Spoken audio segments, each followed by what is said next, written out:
ভবাতকৈ বেছি আচলতে সমৰ্থন পাইছোঁ আৰু আমাৰ ভাল হ'ব, আমি আশা কৰিছোঁ আমাৰ ভাল হ'ব।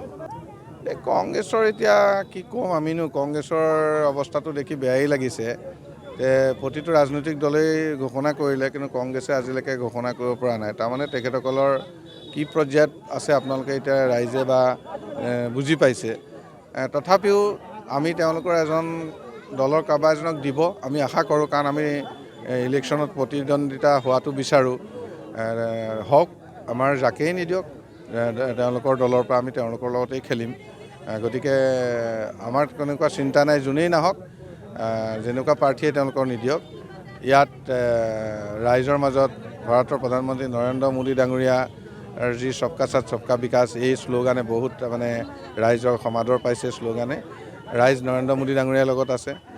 অসমৰ মুখ্যমন্ত্ৰী ডক্টৰ হিমন্ত বিশ্ব শৰ্মা ডাঙৰীয়াৰ লগত ৰাইজ আছে।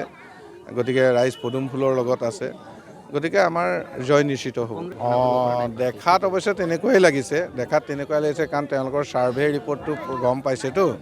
গম পোৱাৰ পিছত তেওঁলোকে মানে বুজি পাইছে যে এইবাৰ আৰু মানে মাইনৰিটি লোক মানে নাথাকিব তেওঁলোকৰ লগত।